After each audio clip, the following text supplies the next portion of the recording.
안녕하세요. 안녕하세요. 네.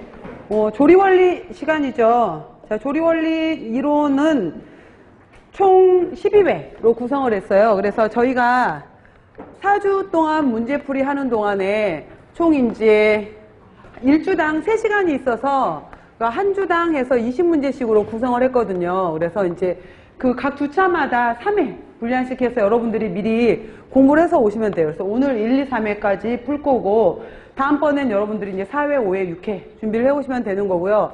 그래서 조리원리 같은 경우에는 2교시 시험 문제, 2교시 시험 문제에서 식품학 및 조리원리로 해서 들어가게 되면서 이 조리원리 과목 같은 경우에가 오히려 딱 떨어지는 과목이 아니라서 이게 굉장히 헷갈려요, 여러분들. 그리고 이제 이론 공부해 보셨으면 아시겠지만은 외워야 될 게 굉장히 많아요. 많고, 조리원리 같은 경우에는 또 단독으로 조리를 물어보기도 하지만은 식품학 베이스가 없으면은 또 풀기가 굉장히 어려운 부분이거든요. 그래서 조리원리라고 했지만은 요즘은 이제 사이언스 이렇게 들어가게 되면서 조리과학으로 들어가게 되면서 오히려 여기에서 이제 뭐 실험조리라든지, 그래서 저도 이제 실험조리도 들어간다라고 해서 다음번 제가 구성하는 문제 중에서도 예를 들어서 오늘 문제 중에도 달걀찜 문제가 있을 거예요. 그럼 달걀찜 문제에서도 달걀찜에 우유가 들어갔었을 때, 뭐 설탕이 들어갔었을 때, 소금이 들어갔었을 때 이것이 어떻게 되겠느냐, 뭐 여러분 실험조리 그 과목 중에서 있었으면은 그런 식의 문제로 해서 실험조리도 들어가게 되고요.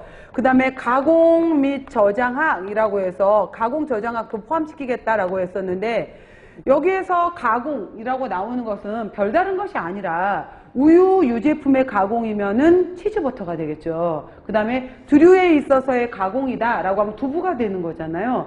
그런 식으로 해서 이제 가공 저장 이렇게 또 들어가는 파트이기 때문에 식품학 및 조리 원리, 그 다음에 여기 이제 미생물 파트가 또 들어가게 되는데, 저도 시험 문제에 종종 이제 미생물을 집어넣기는 했어요. 근데 미생물 같은 경우에도 다시 분류를 하게 되면은 여러 가지 뭐 미생물의 종류를 나눈다든지, 미생물의 여러 가지 이제 증식에 대해서 나온다든지 이러는데, 이거 파트보다는 실제로 이제 우리가 조리원리하고 관련된 미생물 같은 경우에는 발효 부분이거든요. 발효 부분이기 때문에 예를 들어서 장류 발효에서 관여하는 균주라든지 김치 발효에서 관여하는 균주, 그 다음에 여기서 두류에서도 이제 콩 제품 같은 경우에 청국장이냐 된장 고추장 관련된 균주를 찾아라 이런 것도 있을 수 있고요.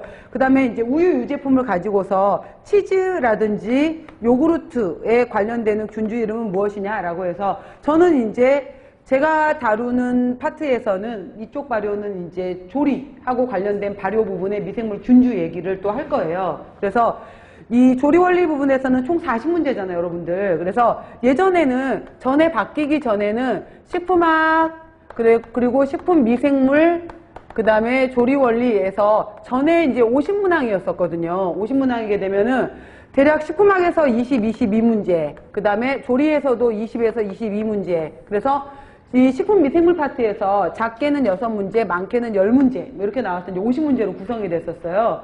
근데 지금 이것이 이제 총 50문항이었다가 바뀌었던 게 이제 40문항으로 바뀐 거잖아요. 그래서 일단은 저도 조리원리 구성 문제는 각 회당 20문항 정도로 해서 구성을 했어요. 그래서 이런 식으로 해서 2교시 시험 문제로 들어가고 식품학 및 조리원리가 있고 총 문항수는 40문제 이렇게 기억을 하시면 돼요.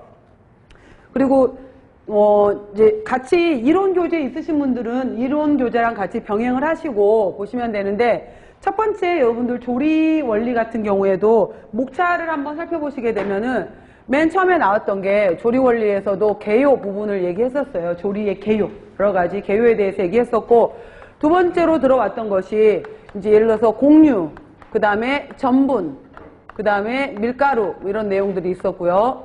그 다음에 탄수화물류에 해당이 되는 것들이 쭉 있었어요. 그래서 서류 부분이 있었다든지 당류, 그래서 이제 두 번째 크게 들어오게 되면은 공유, 전분, 밀가루, 서류, 당류, 주로 탄수화물이 많은 것들이죠.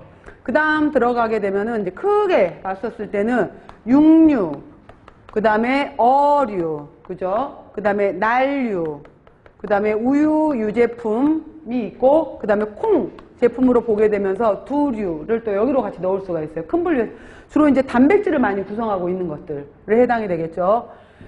그 다음에 뭐 유지, 류는 따로 구별할 수가 있고요. 그 다음에 또 다섯 번째로